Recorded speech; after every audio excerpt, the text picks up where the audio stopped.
everybody. My name is Raji Alatassi. I'm the owner-operator here at Ultimax, and we're here with Kevin McGowan. He's our CNC operator and programmer. A large part of what we do here at Ultimax is more than just printing. We have high-level CNC milling and programming abilities. Is because we have Kevin.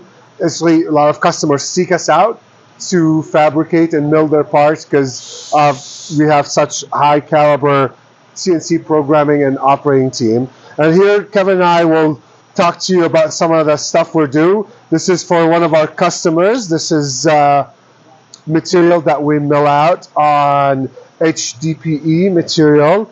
And when we first got this job, I told Kevin, I was like, hey, how long will this take you to do? And Kevin was like, well, I need several hours to program this thing. And I was like, really?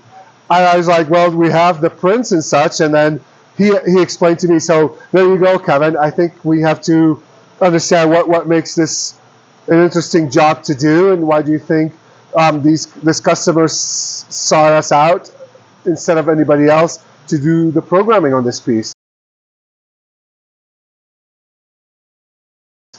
Well, I've been doing this for a long time, about 15 years.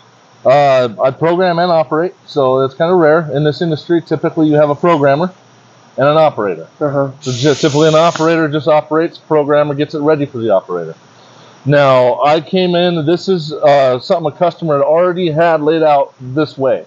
So I had to make it work the way you see it. Okay. And when you've got all these little parts, all these little things on a sheet like this, you can't just cut all the way through them.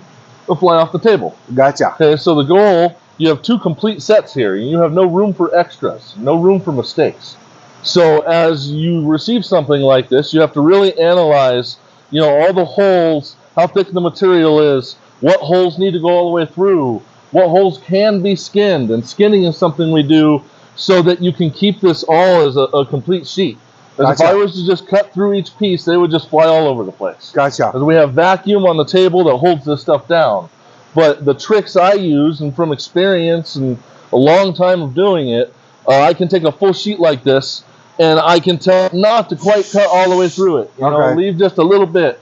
And guess what? It's still a complete sheet.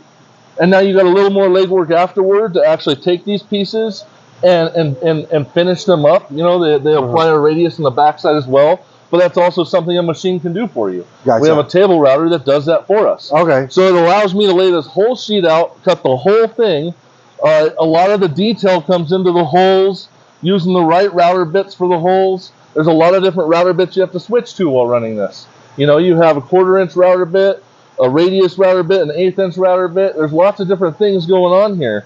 And so like all these holes you see, these are all just the size of the bit. They're just plunged through. So those can be treated like a drill, like a drill bit. Whereas you got these bigger holes, they don't really meet a nominal size. So those are routed holes. They're internal offsets that are actually hollowed out.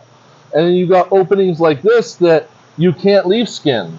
These openings need to go all the way through. They need a sharp edge on the back side. Okay. So you have to sit there and work with the program to tell it, these need to go all the way through, yet everything else doesn't. And so it takes a few hours to really go through and make sure every little thing you have here is actually a tool path. There's a lot of spots you can miss. Okay. Like your counter bores, which don't go all the way through. They're a depth. An actual measured depth that you're trying to achieve. So with a program like this, there's just a lot of methodical going through each shape and making sure everything is tool pathed and to the proper feed and speed and depth that you desire. And using the proper router bits as well. Gotcha. The router bits kind of form everything in this industry. Router bits cost a lot of money. If you use the wrong router bit, your parts don't look very good, and you ruin the router bit. So, I can use, like this router bit here will last me a few months as I plow through it because I use the proper feeds and speeds. Cool. Wonderful. So, we've been doing this since March, I would say, and then we do like probably 2 loads of these. That's 20 sheets every 2 weeks. How many pieces have we lost? I have lost 0. Oh, see, there you go. A lot of my success comes down to my skinning technique. I can kind of show you here.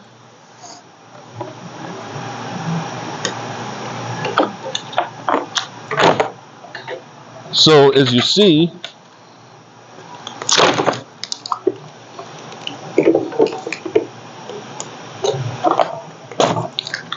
this skin really makes it to where it's hard to lose a part. Interesting. You know, everything stays down. The one thing I do have to battle, and any other CNC operators watching this would know, is warpage. Okay. Hey, if this sheet doesn't lay flat, oh yeah, so your bit might go deeper. Yeah. It might go deeper, and also the vacuum doesn't hold it down. Gotcha. And doesn't create that seal against the whole sheet. Okay. So these little pieces, if you got areas that aren't quite holding down, these will come up, and as you're routing, it's an upward pull. Yeah. You know, we use up spirals for most everything we do to evacuate the chips and evacuate the heat and save cutter life.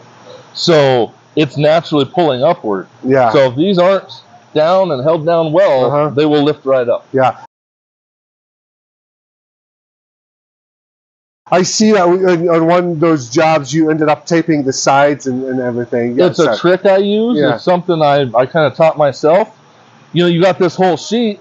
Let's say this whole corner here is sticking up 1/8 of an inch because it's just warped kind of wrong. Yeah. If you take just some like painter's tape, anything that just sticks, and you surround the whole perimeter, you'll notice you'll get 3 edges, and you'll notice on that last edge, if you save the piece that's warped for that last edge, you will watch it just pull down as soon as it all just seals up. Oh wow. And it'll hold that seal as long as you don't break it too many places. Gotcha. Now every one of these is breaking it. You know, these are all areas where it's starting to suck through. Yeah. But once you're sealed down, even when you break them, as long as you maintain that seal, usually stays. The last thing we can do is double face tape. Okay. You can put double face tape underneath this. Okay. And it'll try and tape it down to the board. But that would cost money because that tape money. and so interesting. Cool. Well, there you go from the mouth of the expert. So if you don't want to lose any parts, come here to Ultimax.